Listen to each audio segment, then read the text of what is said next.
আমার প্রশ্ন হচ্ছে দাওয়াত সম্পর্কে অনেক। আমার নাম অপূর্ব, আমি একজন ছাত্রী। প্রথম প্রশ্নটা হলো আমি মাটিল্ডা দায়াস, গোয়া থেকে এসেছি। আপনার কাছে আমার প্রশ্ন যে আমার নাম দীপা, আমি ছাত্রী। আমি আচ্ছা ঠিক আছে, আপনার এই ব্যাখ্যাটার সাথে একমত হতে পারলাম না। আমার প্রশ্নটা হলো, আর আমাকে বলতেই হবে এটা। আপনার কাছে আমার প্রশ্ন আসসালামু আলাইকুম প্রিয় দর্শক, ডাক্তার জাকির নায়েকের বুকে সব থেকে কঠিন প্রশ্ন উত্তর পর্ব হতে চলেছে। হ্যাঁ প্রিয় দর্শক, ডাক্তার জাকির নায়েককে এই ভিডিওটিতে কঠিন প্রশ্ন করা হয়েছে। হ্যাঁ প্রিয় দর্শক, একের পর এক অমুসলিম খ্রিস্টান ভাইরা, সব ধর্মের ভাইরা ডাক্তার জাকির নায়েককে কিন্তু প্রশ্ন করেছেন। ডাক্তার জাকির নায়েক কিন্তু সবার মনে একটাই প্রমাণ করে দিয়েছেন যে আমাদের ইসলাম ধর্ম হলো সঠিক ধর্ম। আরও অনেক ভাইরা প্রশ্ন করেছেন, যা শুনলে কিন্তু আপনি অবাক হয়ে যাবেন। হ্যাঁ প্রিয় দর্শক, ডাক্তার জাকির নায়েকের নতুন প্রশ্ন উত্তর পর্ব। হ্যাঁ প্রিয় দর্শক, এই প্রশ্ন উত্তর পর্ব আপনারা কখনও দেখেননি। ডাক্তার জাকির নায়েককে কিন্তু একের পর এক প্রশ্ন করেছেন। একজন খ্রিস্টান ভাই বা একজন খ্রিস্টান বই তিনি প্রশ্ন করেছিলেন, তো ডাক্তার জাকির নায়েক থেকে বুঝিয়ে দিলেন যে আমাদের আল্লাহ হলো একমাত্র ধর্ম, সর্বশ্রেষ্ঠ ধর্ম হলো ইসলাম, খ্রিস্টান না। যিশু খ্রিস্টকে তিনি ঈশ্বর বলে দাবি করেছিলেন। ডাক্তার জাকির নায়েকের লেকচার শুনে তিনি কিন্তু ভুল ভেঙে গেল। তো ডাক্তার জাকির নায়েককে এরকমই আরও হিন্দু ভাইরা প্রশ্ন করছেন, তারা ইসলাম ধর্ম প্রতি আগ্রহ হচ্ছেন, তারা ইসলাম ধর্ম গ্রহণ করতে বাধ্য হচ্ছেন। সেই হিন্দু ভাইরা প্রশ্ন করছেন, তখন তার ডাক্তার জাকির নায়েকের উত্তর শুনে কিন্তু ইসলাম ধর্ম গ্রহণ করতে বাধ্য হচ্ছেন হিন্দু ভাইরা। তো ভিডিওটিকে না টেনে কিন্তু লাস্ট পর্যন্ত দেখবেন, ভিডিওটি খুব গুরুত্বপূর্ণ হতে যাচ্ছে। তো ভিডিওটিকে না টেনে কিন্তু অতি অবশ্যই দেখবেন। চলুন আমরা ডাক্তার জাকির নায়েককে প্রশ্ন উত্তর পর্বটি দেখে আসি, ডাক্তার জাকির নায়েককে কি প্রশ্ন করা হয়েছে এই প্রশ্ন উত্তর পর্বে। যেটা দিয়েছেন আল্লাহ, তা স্মরণ করা হয়। আপনার কাছে আমার প্রশ্ন হলো, ইসলাম ছাড়া অন্য ধর্মের পরিবারে জন্মগ্রহণ করা মানুষের কি হবে? তাদের দোষ কি যদি জন্মের পর থেকে তাদেরকে যা শেখানো হচ্ছে তা বিশ্বাস করে? তাদের উপর কি আল্লাহর কোনো দায় নেই? আপনাকে ধন্যবাদ। খুব ভালো প্রশ্ন করেছেন, খুবই যৌক্তিক প্রশ্ন। আপনার প্রশ্নের দিকে আসি।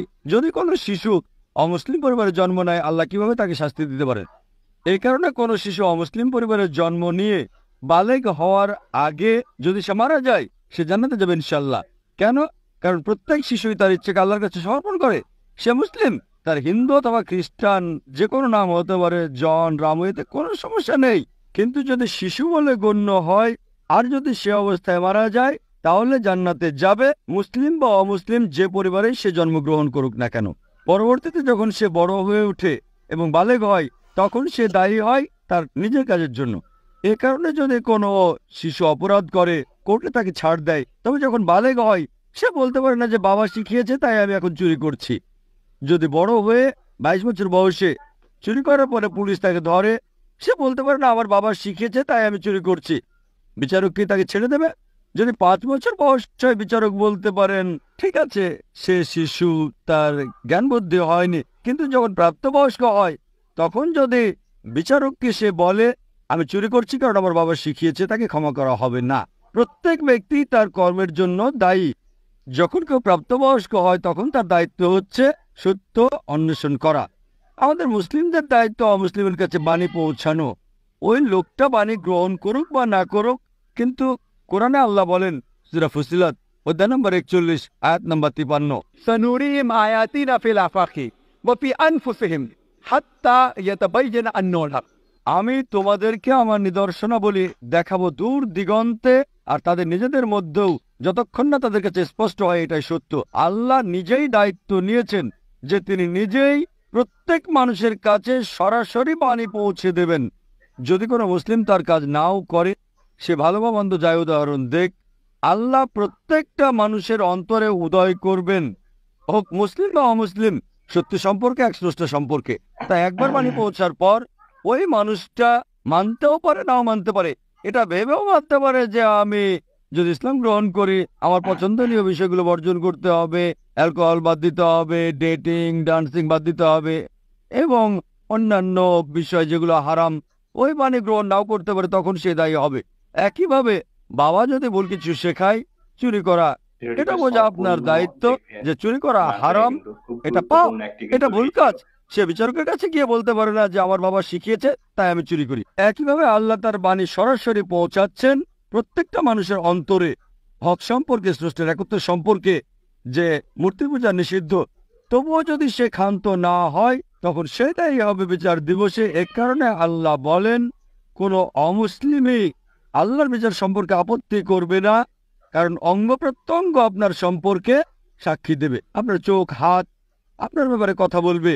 তাই বিচার দিবসে এমনকি যদিও ওই মানুষকে জাহান্নামে দেওয়া হয়, তবুও তারা আল্লাহ সুবহানাহু ওয়া তাআলার বিচার সম্পর্কে আপত্তি করবে না। তারা বলবে, দয়া করে আমাদের আরেকটা সুযোগ দিন। আল্লাহ বলবেন, আর সময় নেই, দুনিয়াতে তোমাদের অনেক সুযোগ দেওয়া হয়েছিল, আর এখানে একবারই বাঁচবে। তাই বিচার দিবসে কোনো মানসিক কোনো অমুসলিমে যদি তাকে জাহান্নামে দেওয়া হয়, তবুও সে আল্লাহর বিচার সম্পর্কে আপত্তি করবে না। সে শুধুই বলবে, দয়া করে ক্ষমা করেন, কিন্তু সেটা হবে না। এই পৃথিবীতে যা আছে, আল্লাহ বলেন সূরা মুলক অধ্যায় নম্বর 67 আয়াত নম্বর 2, এই পৃথিবী আখিরাতের জন্য পরীক্ষা। আশা করি উত্তরটা পেয়েছেন।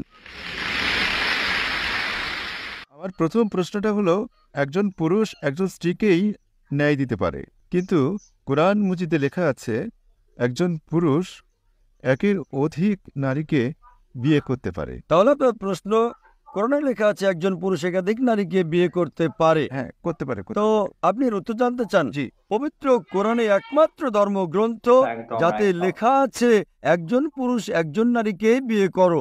যদি অন্যান্য ধর্মগ্রন্থ পড়েন, দেখবেন বেশিরভাগ ধর্মগ্রন্থগুলোতে লেখা আছে আপনি অনেক নারীকে বিয়ে করতে পারেন। যখন আপনি রামায়ণ পড়বেন, আপনার হিন্দু ধর্মের গ্রন্থ রামায়ণে লেখা আছে শ্রী রামের পিতার কতগুলো স্ত্রী ছিল? কতগুলো ছিল? অনেক। দশরথের কতগুলো স্ত্রী ছিল? কিন্তু এটা ঠিক নয়, ঠিক না। ছিল। আপনাকে জিজ্ঞেস করছি, দশরথের কতজন স্ত্রী ছিল? কতজন ছিল? শুধু 4টি বউ ছিল। কয়জন? 4টা। 4জন ছিল। আপনি বললেন, আমিও মানলাম ওনার 3জন বউ ছিল। রামায়ণে এটা লেখা নেই যে শ্রীরামের পিতা পাপ করেছেন, লেখা আছে? লেখা নেই। যদি আপনি মহাভারত পড়েন, শ্রীকৃষ্ণের কয়জন বউ ছিল? কয়জন বউ? কিন্তু এটা ঠিক নয়। আমি বলতে চাইছি শ্রীকৃষ্ণ ভুল করেছেন।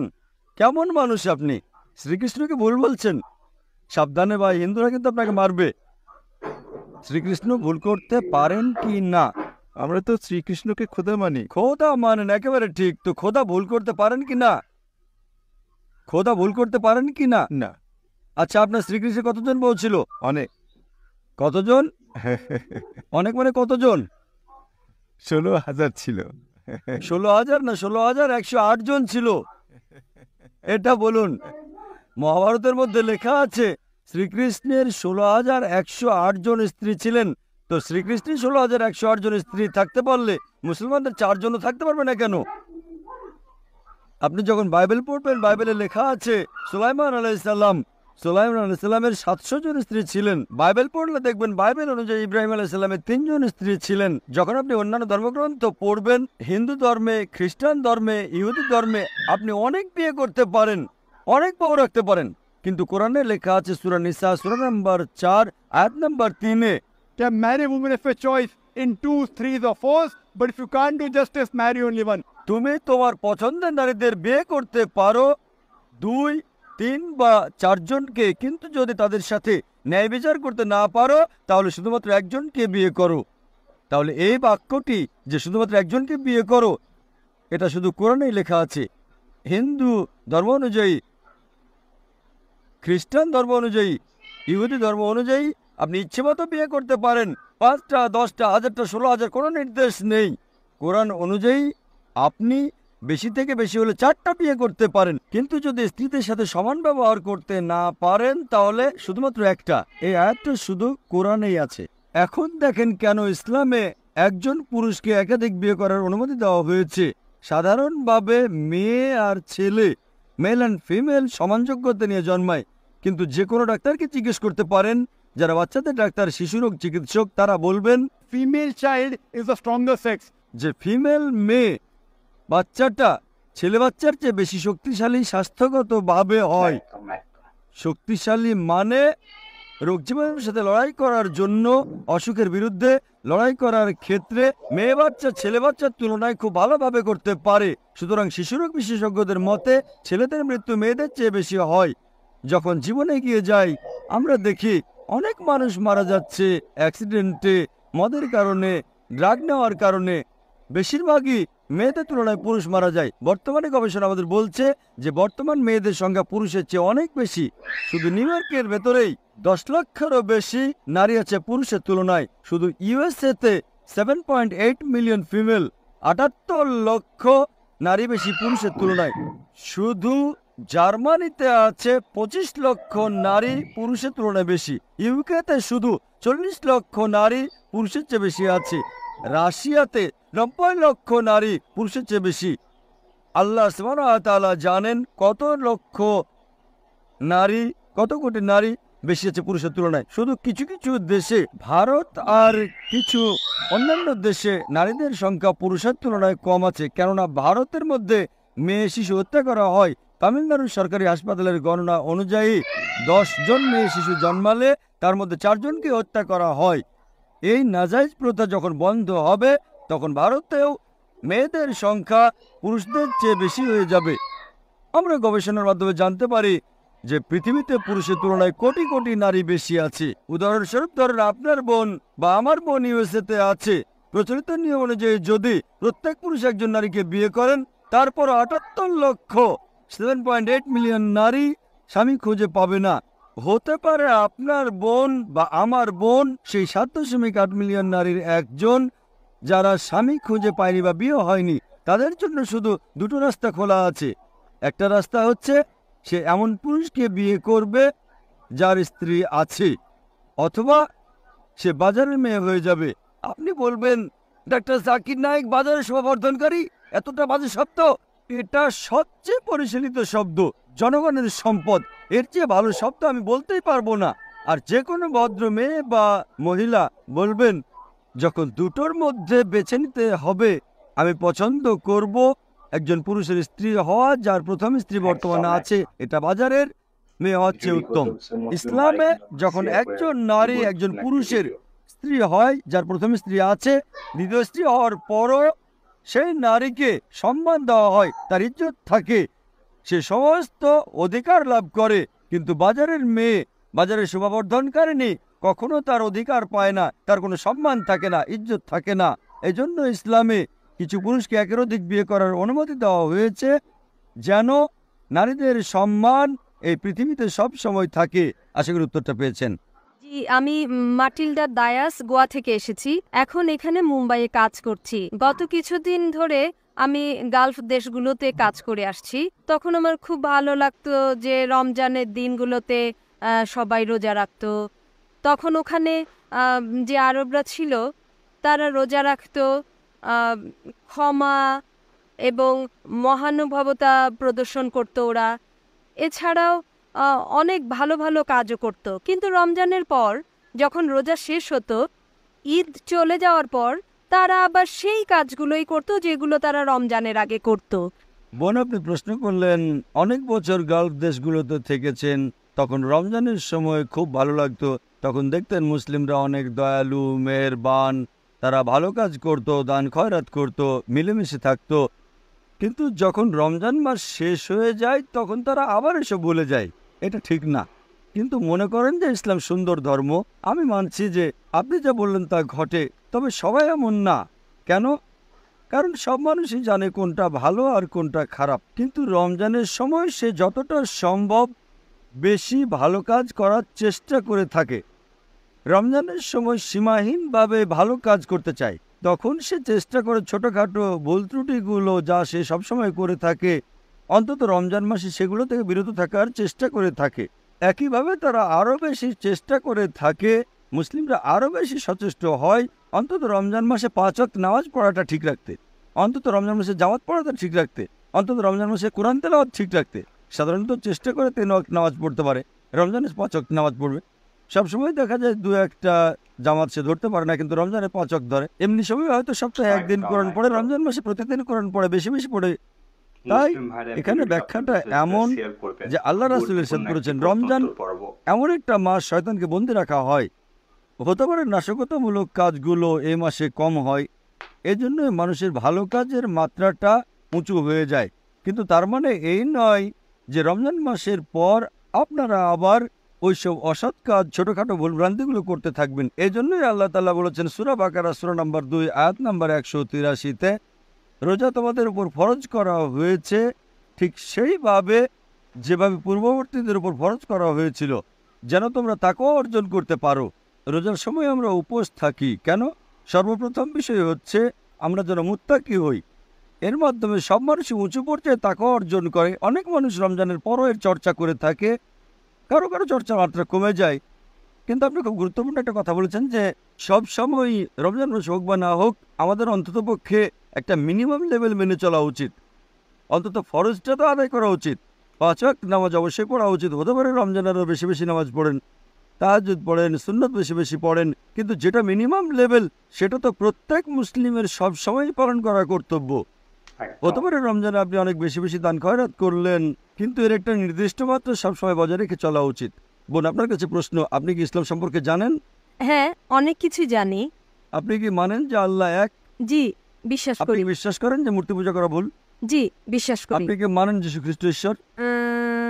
জি। আপনি বিশ্বাস করেন যীশু খ্রিস্ট ঈশ্বর? কারণ আমি তো খ্রিস্টান, আমি খ্রিস্টান হয়েই জন্মেছি, তাই আমাকে এটা মানতেই ঠিক হয়। আছে বোন, আপনি কি জানেন ইসলামই একমাত্র অখ্রিস্টান ধর্মবিশ্বাস যেখানে যীশু খ্রিস্টকে নবী হিসেবে বিশ্বাস করার কথা বলা হয়েছে। কোন মুসলিমই মুসলিম নয় যদি সে যীশু খ্রিস্টকে নবী হিসেবে না মানে। আমরা বিশ্বাস করি তিনি আল্লাহ প্রেরিত পয়গম্বর ছিলেন। আমরা বিশ্বাস করি তিনি মসিহ ছিলেন অর্থাৎ খ্রিস্ট। আমরা বিশ্বাস করি তিনি অলৌকিকভাবে জন্ম নিয়েছেন কোনো পুরুষের অংশগ্রহণ ছাড়া, যেটা মডার্ন খ্রিস্টানরা এখন বিশ্বাস করে না। আমরা বিশ্বাস করি তিনি আল্লাহর নির্দেশে মৃতকে জীবনদান করেছেন। আমরা বিশ্বাস করি তিনি আল্লাহর নির্দেশে জন্মান্ধদের চোখে আলো দান করেছেন।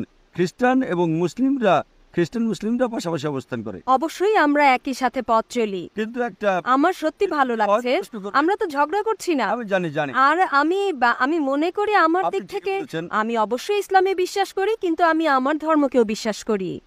কিন্তু বেশিরভাগ খ্রিস্টানই মনে করে যে যীশু খ্রিস্ট ঈশ্বর, তিনি ঈশ্বর হিসেবে এসেছেন।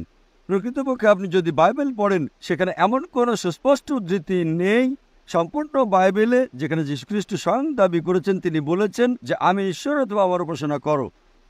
আমি এই কথাটা আবারও বলতে চাই, যদি আপনি বাইবেল পড়েন যেটাকে আপনি সর্বশক্তিমান ঈশ্বরের বাণী বলে বিশ্বাস করেন, যদি আপনি বাইবেল পড়েন সেখানে এমন কোনো উদ্ধৃতি নেই সম্পূর্ণ বাইবেলে যেখানে যীশু খ্রিস্ট নিজেই দাবি করেছেন যে আমি ঈশ্বর অথবা আমার উপাসনা করো। এমনকি যদি পড়েন গসপেল অফ জন অধ্যায় নম্বর 14 অনুচ্ছেদ 28, যীশু খ্রিস্ট নিজের মুখে বলেন আমার পিতা আমার চেয়ে মহান। গসপেল অফ জন অধ্যায় 10 অনুচ্ছেদ 20, আমার পিতা সবার চেয়ে মহান। গসপেল অফ ম্যাথিউ অধ্যায় 12 অনুচ্ছেদ 28 বলেছেন আমি শয়তানকে বিতাড়িত করি আল্লাহর নির্দেশে। গসপেল অফ লুক অধ্যায় 11 অনুচ্ছেদ 20, আমি আল্লাহর আঙুলের সাহায্যে শয়তানকে তাড়িয়ে। নিশ্চয়ই আপনি ঠিকই বলছেন, আমি বলিনি তো যে আপনি ভুল বলছেন, আপনি ঠিকই বলছেন স্যার। গসপেল অফ জনের 5 নম্বর অধ্যায় 30 নম্বর অনুচ্ছেদে যিশু নিজে বলেছেন আমি নিজের থেকে কিছুই করতে পারি না, আমি যা শুনি তাই বলি আর আমার বিচার সঠিক হয়। আমি আমার ইচ্ছায় চলি না বরং পিতার ইচ্ছায় চলি। আর যে বলে আমি নিজের ইচ্ছায় চলি না বরং সর্বশক্তিমান আল্লাহর ইচ্ছায় চলি সে একজন মুসলিম। তাহলে বাইবেল অনুযায়ী যীশু খ্রিস্ট নিজেই দাবি করেছেন যে তিনি মুসলিম। মুসলিম মানে যে নিজের ইচ্ছাকে আল্লাহ তাআলার কাছে সমর্পণ করে। যীশু খ্রিস্ট কখনোই দাবি করেননি যে তিনি ঈশ্বর ছিলেন, তিনি কখনোই বলেননি যে আমি খোদা। বোন, আপনি কি নবী মুহাম্মদ সাল্লাল্লাহু আলাইহি ওয়াসাল্লামকে আল্লাহর নবী মানেন? হ্যাঁ, আমি বিশ্বাস করি মুহাম্মদ সাল্লাল্লাহু আলাইহি ওয়াসাল্লাম খোদার প্রেরিত বার্তাবাহক। আপনি যীশু খ্রিস্টকে আল্লাহর রাসূল মানেন? বলার কিছু নেই। তাকে খোদা মানেন নাকি খোদার বার্তাবাহক মানেন? না, আমি জানি না। বোন, আপনার কাছে আমার অনুরোধ, আপনি আমার ভিডিও ক্যাসেটটা দেখবেন, ইসলাম ও খ্রিস্টান ধর্মের সাদৃশ্য, তাহলে বাইবেল সম্পর্কে অনেক কিছু জানতে পারবেন, কোরআন সম্পর্কেও জানবেন। আর আমি আল্লাহর কাছে দোয়া করব তিনি যেন আপনাকে পথ দেখান এবং হেদায়েত করেন। আপনি ইসলাম সম্পর্কে অনেক কিছু জানেন, আমি অনুরোধ করব আপনি খ্রিস্টান ধর্ম সম্পর্কে একটু ভাবেন। আশা করি আপনি সত্যটা জানবেন এবং সেদিন সর্বশক্তিমান আল্লাহকে ধন্যবাদ দিবেন সঠিক পথ দেখানোর জন্য। বোন, আপনাকে ধন্যবাদ। আপনাকেও। আপনার কাছে আমার প্রশ্ন যে খ্রিস্টানরা তাদের ঈশ্বরকে বলে ট্রিনিটি, পিতা পুত্র, এই কথাটার অর্থ কি এই যে তারা এক ঈশ্বরে বিশ্বাস করে? বোন একটা প্রশ্ন করেছেন যে খ্রিস্টানরা ট্রিনিটিতে বিশ্বাস করে, অর্থাৎ পিতা পুত্র আর পবিত্র আত্মা, আর এরা আসবে একজন। এর মানে কি খ্রিস্টানরা এক ঈশ্বরে বিশ্বাস করে?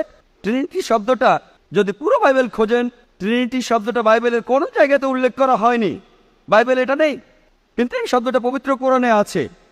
পবিত্র কোরআন বলছে সূরা নিসার 171 নম্বর আয়াতে উল্লেখ করা আছে যে ওয়ালা তাউলু সালাসা, তোমরা ট্রিনিটি বলো না, এনতাও খায়রুল লাকুম, এটাই তোমাদের জন্য কল্যাণকর হবে।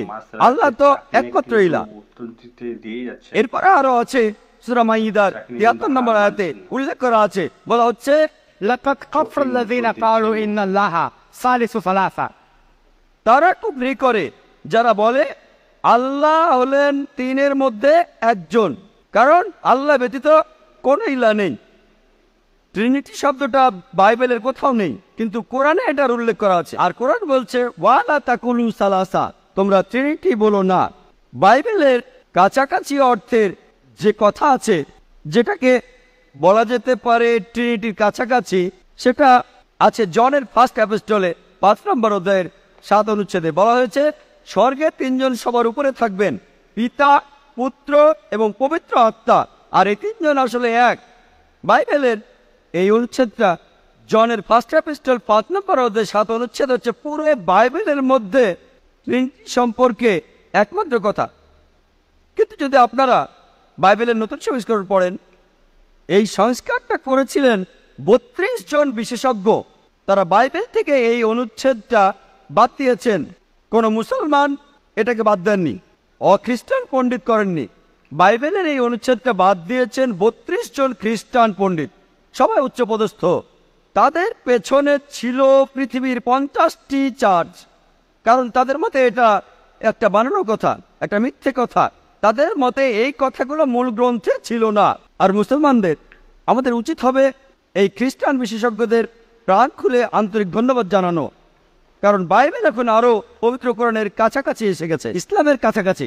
পবিত্র কোরআন আছে ওয়ালা তাকুলু সালাসা, তোমরা ট্রিনিটি বলো না। যদি আপনারা ভালো করে দেখেন, যীশু খ্রিস্ট তার নিজের মুখে কখনো ট্রিনিটি বলেননি, যে পিতা, পুত্র, পবিত্র আত্মা মিলে একজন। যীশু খ্রিস্ট বলেছেন গসপেল অফ জন 14 নম্বর অধ্যায় 28 অনুচ্ছেদে আছে আমার বাবা আমার চেয়ে মহান। গসপেল অফ জন 10 অধ্যায়ের 29 অনুচ্ছেদে আছে আমার বাবা সবার চাইতে মহান। গসপেল অফ ম্যাথিউ 12 নম্বর অধ্যায় 28 অনুচ্ছেদে আমি শয়তানকে তাড়িয়ে দেই ঈশ্বরের আত্মার সাহায্যে। গসপেল অফ লুক 11 অধ্যায় 20 অনুচ্ছেদ ঈশ্বরের আঙ্গুলের সাহায্যে আমি শয়তানকে তাড়িয়ে দেই। গসপেল অফ জন 5 নম্বর অধ্যায় 30 অনুচ্ছেদ আমি নিজের থেকে কিছুই করতে পারি না, এখানে থেকে আমি বিচার করি, আর আমার বিচার সঠিক, কারণ আমি আমার ইচ্ছাকে দেখি না, বরং আমার বাবার ইচ্ছাকে দেখি যিনি আমাকে পাঠিয়েছেন। তিনি কখনো ট্রিনিটির কথা বলেননি। তাকে যখন প্রশ্ন করা হলো আমাদের জন্য প্রথম নির্দেশটা কি, তিনি বললেন, এটা আছে গসপেল অফ মার্কে 12 নম্বর অধ্যায়ের 29 অনুচ্ছেদে, শামা ইসরাঈলু আদনা ইলাহাইনু আদনা ইহাদ, যার অর্থ হে ইসরায়েলবাসী, আমাদের প্রভু, আমাদের ঈশ্বর, তিনি একজনই। আশা করি উত্তরটা পেয়েছেন। আমার নাম দীপা, আমি ছাত্রী। আমার প্রশ্ন হচ্ছে, কে লেখেন কোরআন ও বাইবেল? কে সত্যায়ন করে? বিস্তারিত বলুন। বোন একটা সুন্দর প্রশ্ন করেছেন যে কোরআনের লেখক কে, Who's the author of the Quran? Who's the author of the Bible? কে কোরআন লিখেছেন, কে বাইবেল লিখেছেন। কোরআন মজিদে লেখা আছে যে আল্লাহ সুবহানাহু ওয়া তাআলা অসংখ্য ওহী ও গ্রন্থ নাজিল করেন, নাম দিয়ে শুধু 4খানা উল্লেখ হয়, তা হচ্ছে তাওরাত, জবুর, ইনজিল ও কোরআন। তাওরাত সেই ওহী যা আল্লাহ সুবহানাহু ওয়া তাআলা খোদা হযরত মুসা আলাইহিস সালামের প্রতি নাজিল করেন। জবুর সেই ওহী, ওই গ্রন্থ যা খোদা দাউদ আলাইহিস সালামের প্রতি নাজিল করেন। ইনজিল ওই গ্রন্থ, ওই ওহী যা আল্লাহ সুবহানাহু ওয়া তাআলা যীশু খ্রিস্ট বা ঈসা আলাইহিস সালামের প্রতি নাজিল করেন। এবং কোরআন খোদা আল্লাহর সর্বশেষ গ্রন্থ যা সর্বশেষ নবী মুহাম্মদ সাল্লাল্লাহু আলাইহি ওয়াসাল্লামের উপর নাজিল করেন।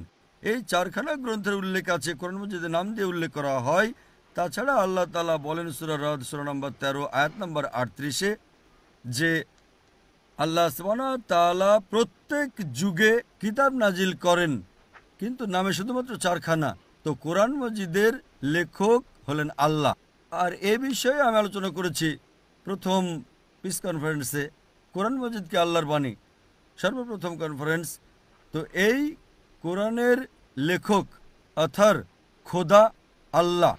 এবং যেমনটা আমি বলেছি 4খানা আসমানি কিতাব, 4খানা ওহীর উল্লেখ হয় তাওরাত, জবুর, ইনজিল ও কোরআন। এখন বাইবেল নিয়ে প্রশ্ন আছে যে বাইবেলে আছে বর্তমানে যা খ্রিস্টানরা পড়েন, খ্রিস্টান বিশেষজ্ঞদের মতে তাতে মিশ্রণ হয়ে গেছে, তা সাজানো কাহিনী, বানানো গল্প বর্ধিত করা হয়েছে। এই জন্য যে ইনজিল আল্লাহ সুবহানাহু ওয়া তাআলা ঈসা আলাইহিস সালামের উপর নাজিল করেছিলেন তা এই বাইবেল নয়। তাতে হতে পারে যে কিছু কিছু শব্দ এই বাইবেলে জায়গা পেয়েছে, কিন্তু সম্পূর্ণভাবে এই বাইবেল আমরা বলতে পারি না যে এটা খোদার বাণী বা আল্লাহর বাণী, তাতে মিশ্রণ হয়ে গেছে। হতে পারে যে কিছু আল্লাহর বাণী, এর মধ্যে খোদার বাণী ছাড়া ঈসা আলাইহিস সালাম নিজে যা বলেছেন তাও আছে, যা ঐতিহাসিকগণ বলেছেন তাও আছে, তাতে অনেক ভুল তথ্য লেখা হয়েছে। যদি বাইবেল মনোযোগ দিয়ে পড়েন তো অসংখ্য শ্লোক, অসংখ্য অধ্যায়ে আমার বলতে দ্বিধা নেই পর্নোগ্রাফি অন্তর্ভুক্ত হয়েছে। তো আমি এটা বলতে পারি না যে এই পর্নোগ্রাফিও খোদা নাজিল করেছেন, এজন্যই বাইবেল রক্ষিত নয়।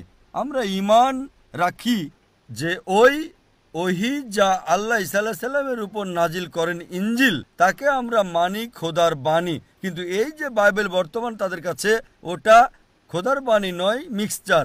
কিন্তু যেহেতু এই কোরআন সর্বশেষ কিতাব আল্লাহর, আর আমরা তাকে বলি ফোরকান, মানে সত্য ও মিথ্যের পার্থক্যকারী। যা বাইবেলে লেখা আছে তা যদি কোরআনের সাথে মিলে যায়, আমাদের কোনো আপত্তি নেই এটা মানতে যে ওই বার্তা, ওই বিষয়টা বাইবেলের হতে পারে যে আল্লাহর বাণী। কিন্তু অন্যান্য বিষয় যা আমরা একেবারেই বলতে পারি না যে আল্লাহর বাণী, তা মিশ্রণ। আশা করি উত্তরটা পেয়েছেন। আপনি যখন যিশু আর মোহাম্মদের কথা বলছিলেন যে যিশু এসেছেন শুধু ইহুদিদের জন্য আর মোহাম্মদ এসেছেন পৃথিবীর সব মানুষের জন্য, সবার জন্য, আমার মনে হয় না এটা সত্যি। আর বাইবেলেও এমন কথা বলা হচ্ছে না। আর আপনি বললেন যে যিশু ঈশ্বর নন। আপনি এখানে গসপেল থেকে সুবিধা মতো উদ্ধৃতি দিলেন যে যিশু বলেছেন আমার পিতা আমার চেয়ে বড়। এই কথাগুলো আছে আর বাইবেলে লেখা আছে পরিষ্কারভাবে যে যিশু খ্রিস্ট ঈশ্বর। সে কথাটাই আমরা বিশ্বাস করি আর পুরো পৃথিবীর মানুষই বিশ্বাস করে। আপনি তিনটে উদ্ধৃতি দিয়েছেন পুরো রেফারেন্স ছাড়া। আমি এই তিনটে অনুচ্ছেদের রেফারেন্স দিচ্ছি। প্রথম দুটো অনুচ্ছেদ আছে গসপেল অফ জনের 14 নম্বর অধ্যায়ের 6 ও 9 অনুচ্ছেদে। যিশু সেখানে নিজেই বলেছেন আমার পিতার রাজ্যে অনেকগুলো প্রাসাদ আছে, যদি এরকমটা না হতো আমি তোমাদের বলতাম না। আমি সেখানে যাচ্ছি তোমাদের একটা জায়গা তৈরি করতে, আর তোমরা জানো আমি কোথায় যাচ্ছি। টমাস বলল আমরা জানি না আপনি কোথায় যাচ্ছেন, আমরা সে পথ চিনি না আপনি যেখানে যাচ্ছেন। যিশু বললেন আমি সত্য এবং জীবনের একমাত্র পথ, কোনো মানুষ আমার আর আমার পিতার মাঝে আসতে পারে না। আমিও এটার সাথে একমত যে যীশু খ্রিস্ট সত্য ও জীবনের পথ। কোনো মানুষ আল্লাহর কাছে যাবে না যীশু খ্রিস্টকে বাদ দিয়ে। এটা তার সময়ে, প্রত্যেক নবী তার সময়ে ছিলেন আল্লাহর পথে সত্য আর জীবনের একমাত্র উপায়। মুসা আলাইহিস সালামের সময় তিনি ছিলেন সত্য আর জীবনের একমাত্র পথ। কোনো মানুষই মুসা আলাইহিস সালাম আর আল্লাহর মাঝখানে আসবে না। যীশু খ্রিস্টের সময় তিনি ছিলেন সত্য আর জীবনের একমাত্র পথ, আর নবীজি সাল্লাল্লাহু আলাইহি সাল্লামের সময় তিনি ছিলেন সত্য আর জীবনের একমাত্র পথ। তাহলে প্রত্যেক নবী তার সময়ে তিনি ছিলেন সত্যের পথ, আর আমি একমত। এর অর্থ যদি আমাকে অনুসরণ করো তাহলে ঈশ্বরকে মেনে চলছো, তিনি ছিলেন পথ। এরপরে যদি বাইবেল পড়েন, যিশুকে তার শিষ্যরা বলল যে আমরা তো ঈশ্বরকে দেখিনি। তখন যিশু তাদের বললেন যারা আমাকে দেখছো তারা ঈশ্বরকে দেখছো। আমাকে দেখছো মানে যারা আমার নির্দেশ মেনে চলছো তারা আসলে মহান ঈশ্বরের নির্দেশ মেনে চলছো। যদি প্রসঙ্গটা দেখেন প্রথম অনুচ্ছেদেই আছে আমার পিতার রাজ্যে অনেক প্রসাদ আছে, তিনি বলেননি যে আমার রাজ্যে অনেক প্রসাদ আছে। এখানে দেখতে পাচ্ছেন তিনি মহান ঈশ্বরের কথা বলেছেন। আরেকটা অনুচ্ছেদের কথা বললেন যে আমি এবং আমার পিতা এক। এটা আছে গসপেল অফ জনের 10 নম্বর অধ্যায়ের 30 অনুচ্ছেদে, আমি এবং আমার পিতা এক। যদি প্রসঙ্গটা পড়েন সেটা জানতে 23 নম্বর অনুচ্ছেদে যায়। গসপেল অফ জন 10 নম্বর অধ্যায় 23 অনুচ্ছেদ বলা হয়েছে যীশু খ্রিস্ট যখন মন্দিরে সলোমনের বারান্দায় গেলেন। 24 নম্বর অধ্যায় বলছে ইহুদিরা তার চারপাশে জড়ো হলো আর বলল আমাদের কতদিন দ্বিধার মধ্যে রাখবেন, আপনি যদি খ্রিস্ট হন সরাসরি বলুন। 25 অনুচ্ছেদে বলছে আমি তোমাদের বলেছি কিন্তু তোমরা বিশ্বাস করোনি। আমি যে কাজগুলো করি আমার পিতার নামে তারাই আমার হয়ে এখানে সাক্ষ্য দেবে। আমি কাজগুলো আমার পিতার নামে করি, তারা এখানে সাক্ষ্য দেবে। 25 নম্বর অনুচ্ছেদ। 26 অনুচ্ছেদ বলছে আমি বলেছি কিন্তু তোমরা বিশ্বাস করনি কারণ তোমরা আমার অনুসারী নও। 27 অনুচ্ছেদ বলছে যে আমার অনুসারীরা আমার কথা শোনে, আমি তাদের চিনি, তারা আমাকে অনুসরণ করে। 28 নম্বর অনুচ্ছেদ বলছে যে আমি তাদের চিরস্থায়ী জীবন দিয়েছি, তারা কখনো ধ্বংস হবে না, কেউ তাদেরকে আমার হাত থেকে নিতে পারবে না। 29 অনুচ্ছেদ বলছে কেউ তাদেরকে আমার পিতার হাত থেকে তুলে নিতে পারবে না। 30 অনুচ্ছেদ বলছে আমি এবং আমার পিতা এক।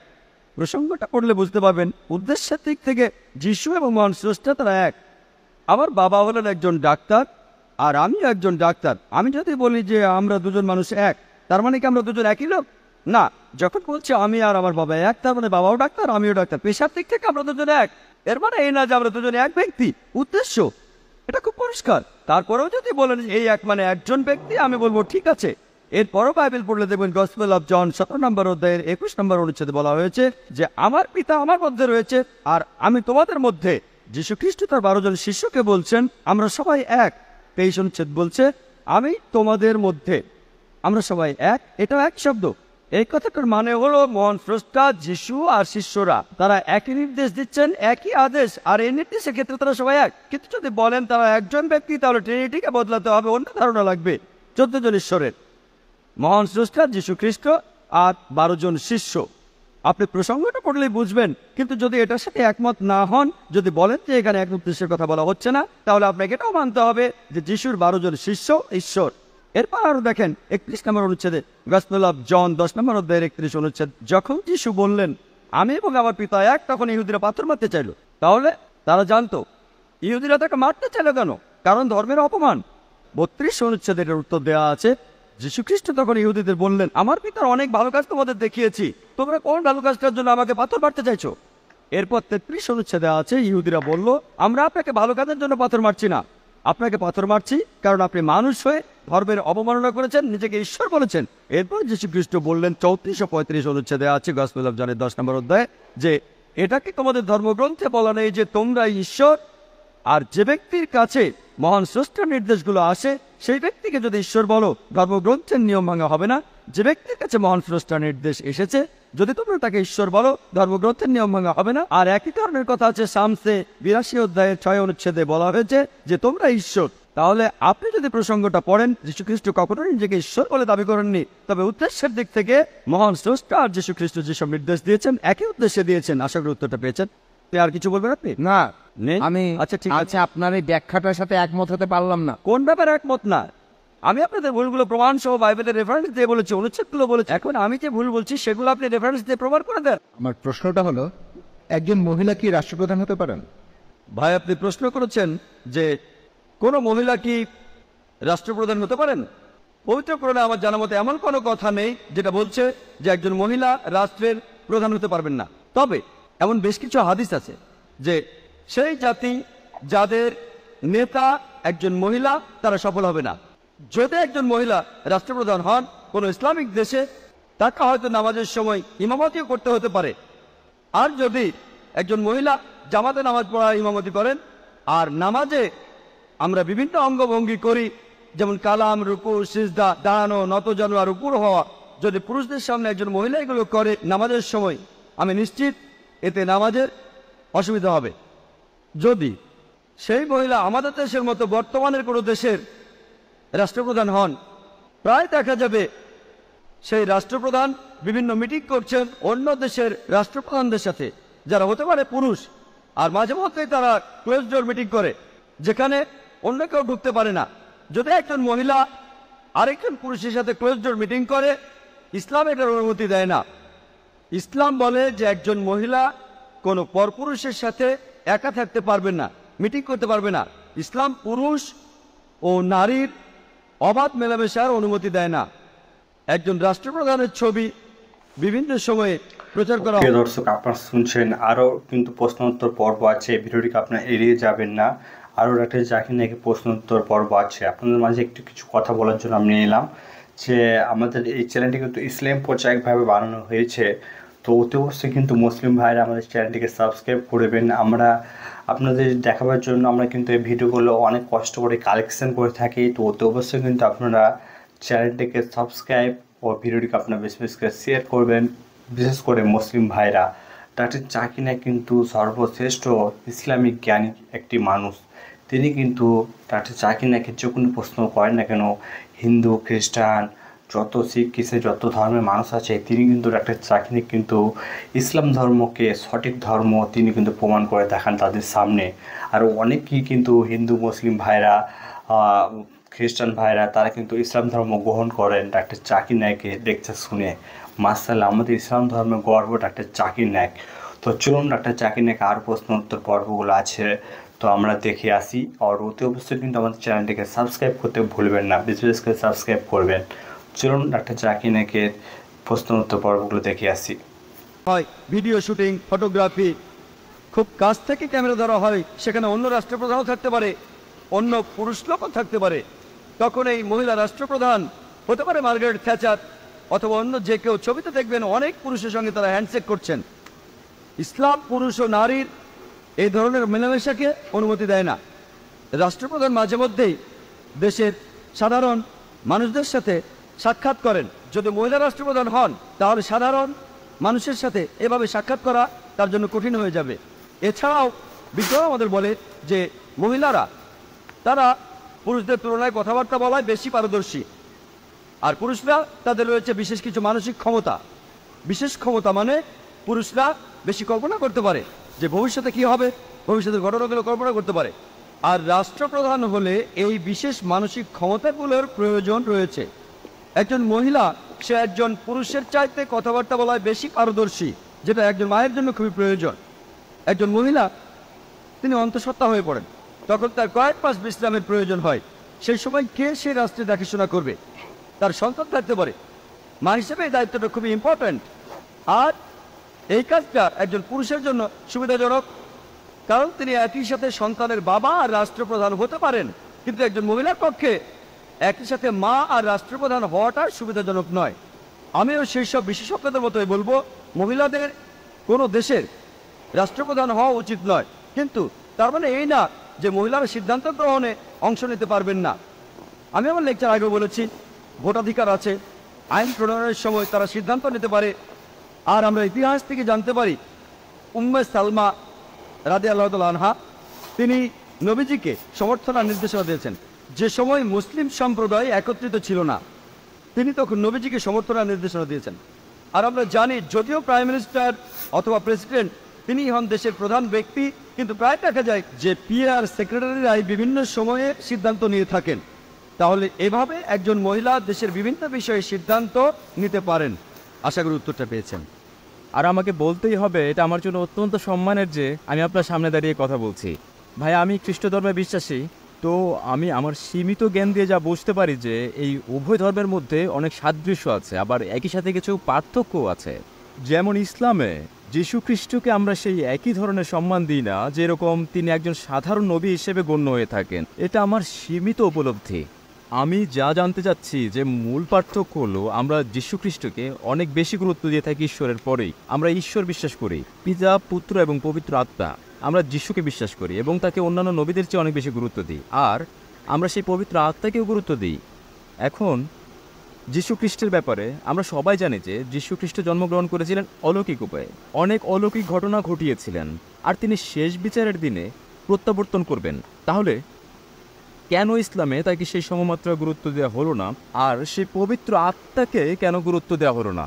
ভাই সাহেবের প্রশ্ন হচ্ছে যে ইসলাম এবং খ্রিস্টান ধর্মে অনেক সাদৃশ্য রয়েছে, কিন্তু মতানৈক্য রয়েছে। একটা মতানৈক্য এই যে আমরা ঈসা আলাইহিস সালামকে অধিক গুরুত্ব দিই মুসলিমদের চেয়ে বেশি, আর আমরা মানি যে তিনি খোদা, খোদার পুত্র এবং খোদাও বিশ্বাস করি এগুলোতে, কিন্তু মুসলিমরা তাকে সাধারণ পয়গম্বর মনে করেন। আর কোরআনে যখন বলা হয়েছে তিনি অলৌকিক কাজ অনেক করেছেন, অনেক মুজিজা দেখিয়েছেন, মুজিজার মাধ্যমে জন্মগ্রহণ করেন, মৃতদের জীবিত করেন, তাহলে তাকে সাধারণ পয়গম্বর কেন মনে করেন? এই প্রশ্নের উত্তর দেবার আগে আমি এটা বলতে চাই যে ইসলাম একটি একমাত্র অখ্রিস্টান ধর্ম যার অনুসারীদের জন্য ফরজ হচ্ছে ঈসা আলাইহিস সালামকে মানা। যদি কোনো মুসলিম ঈসা আলাইহিস সালামকে না মানে তাহলে সে মুসলিম হতেই পারে না। প্রত্যেক মুসলিমের জন্য এটা ফরজ যে সে ঈসা আলাইহিস সালামকে মানবে। আমরা এটা মানি যে তিনি আল্লাহ সুবহানাহু ওয়া তাআলার প্রেরিত একজন বিখ্যাত পয়গম্বর ছিলেন, সাধারণ পয়গম্বর নন। হাদিসে বর্ণিত আছে যে 5 জন বিখ্যাত পয়গম্বর, তাদের মধ্যে একজন তিনি, সাধারণ পয়গম্বর নন। ঈসা আলাইহিস সালাম আল্লাহ প্রেরিত একজন বিখ্যাত পয়গম্বর ছিলেন।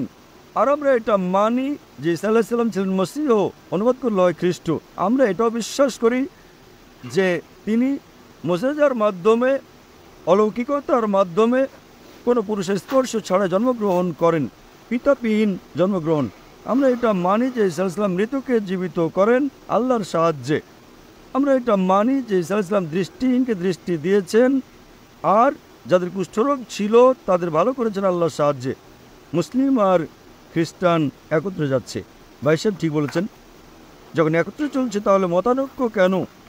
সবচেয়ে বড় মতানৈক্য এই যে অনেক খ্রিস্টান মনে করেন যে ঈসা আলাইহিস সালাম হলেন ঈশ্বর বা ঈশ্বরের পুত্র, যা আমরা মুসলিমরা কখনোই মানি না।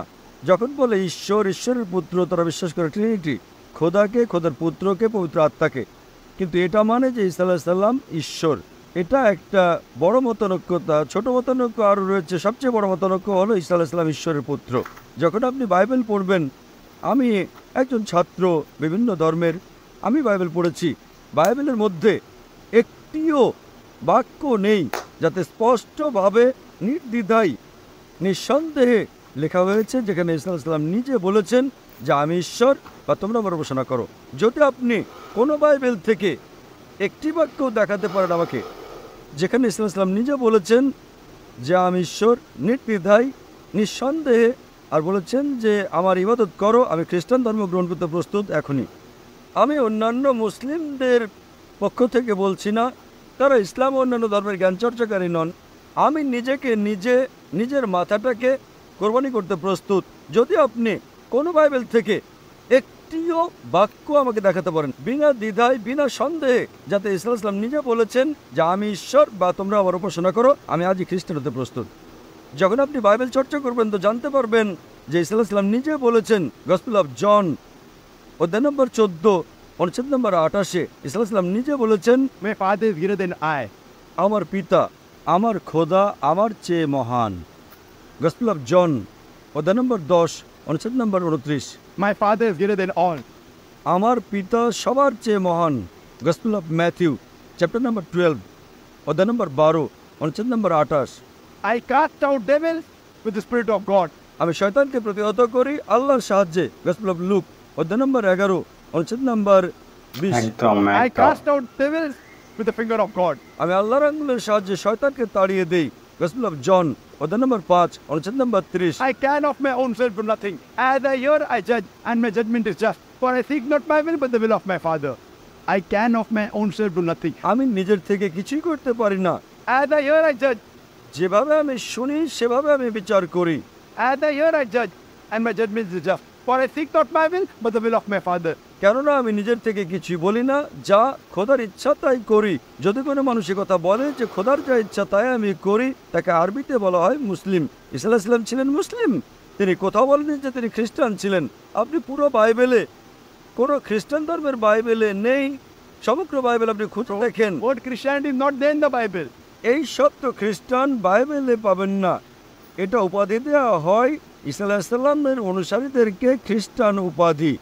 আপনি এরপর পড়েন, লেখা আছে গসপেল অফ জন অধ্যায় নম্বর 14 অনুচ্ছেদ নম্বর 24, যে কথা তোমরা শোনো তা আমার নয়, বরং আমার পিতার যিনি আমাকে পাঠিয়েছেন। তোমরা যে কথা শোনো, ঈসা আলাইহিস সালাম বলেন, তা আমার নয়, তা খোদার। গসপেল অফ জন অধ্যায় নম্বর 17 অনুচ্ছেদ নম্বর 3, This is life eternal, so that you may know there is one God, and Jesus Christ whom thou hast sent.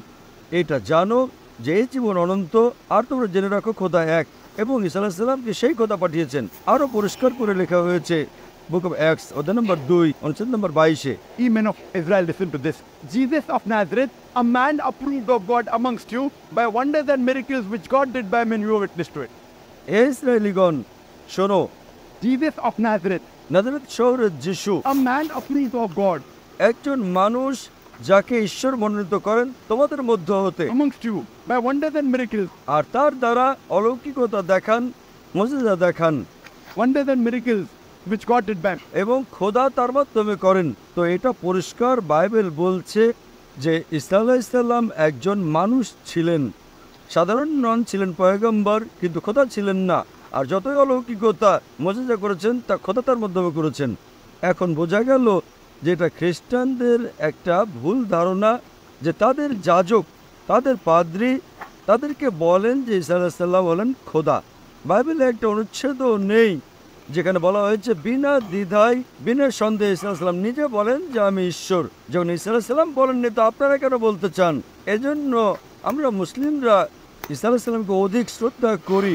যদি আপনি ঈসা আলাইহিস সালামের আদেশ না মানেন তো আমার মতে আপনি ঈসা আলাইহিস সালামকে শ্রদ্ধা করেন না। তাহলে একথা বলা যে খ্রিস্টানরা ঈসা আলাইহিস সালামকে অধিক শ্রদ্ধা করে একেবারে ভুল। আমরা মুসলিমরা ঈসা আলাইহিস সালামকে শ্রদ্ধা করি বেশি। যদি আপনারা যাচাই করেন ঈসা আলাইহিস সালামের খাতনা হয়েছে, খ্রিস্টানরা কি খাতনা করে? মুসলিমরা খাতনা করে। ঈসা আলাইহিস সালাম আপনারা দেখবেন বাইবেলে লেখা হয়েছে যে বাইবেলের সকল বিষয় আপনাদের অনুসরণ করা উচিত। লেখা হয়েছে বাইবেলে বুক অব লেভিটিকাস অধ্যায় নম্বর 11 অনুচ্ছেদ 7 ও 8 যে তোমরা শূকরের মাংস খেও না, খিঞ্জিরের মাংস খেও না। বুক অব ডিউটেরোনমি অধ্যায় নম্বর 14 অনুচ্ছেদ নম্বর 8, বুক অব আইজায়া অধ্যায় নম্বর 16 অনুচ্ছেদ নম্বর 2 থেকে 5 আমরা শূকরের মাংস খাই না, আপনারা খান।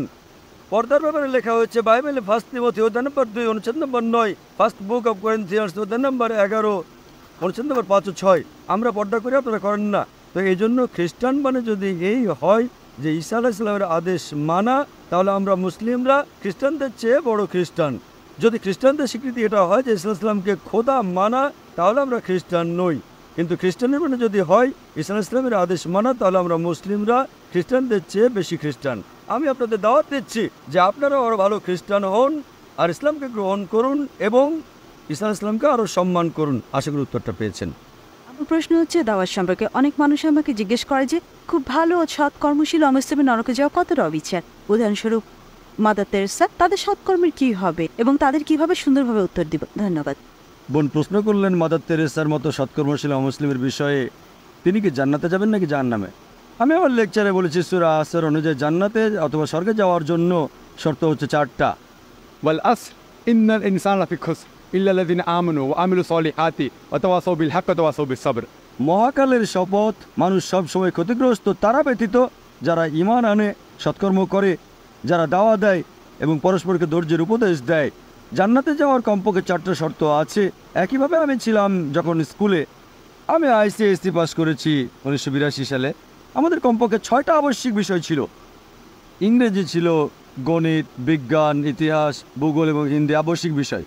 বোন আপনাকে একটা প্রশ্ন করি, বিজ্ঞানে 6টা বিষয়ের মধ্যে 5টা বিষয়ে যদি 100তে 99 পাই আর এক বিষয়ে 10 নম্বর পাই বিজ্ঞানে, আমি কি তাহলে পাস করতে পারবো? হ্যাঁ কি না? না। কিন্তু ইংরেজিতে পেয়েছি 99 পয়েন্ট, হিন্দিতে 99, ইতিহাসেও পেলাম 99। যদি কোনো বিষয়ে আমি ফেল করি তবে ফেল। একইভাবে জান্নাতে যেতে 4টা শর্ত পূরণ করতে হবে: ঈমান, সৎকর্ম করা, মানুষকে সত্যের দিকে দাওয়াত দেওয়া এবং ধৈর্যের উপদেশ দেওয়া। আপনি বললেন মাদার তেরেসা ছিলেন সৎকর্মশীল।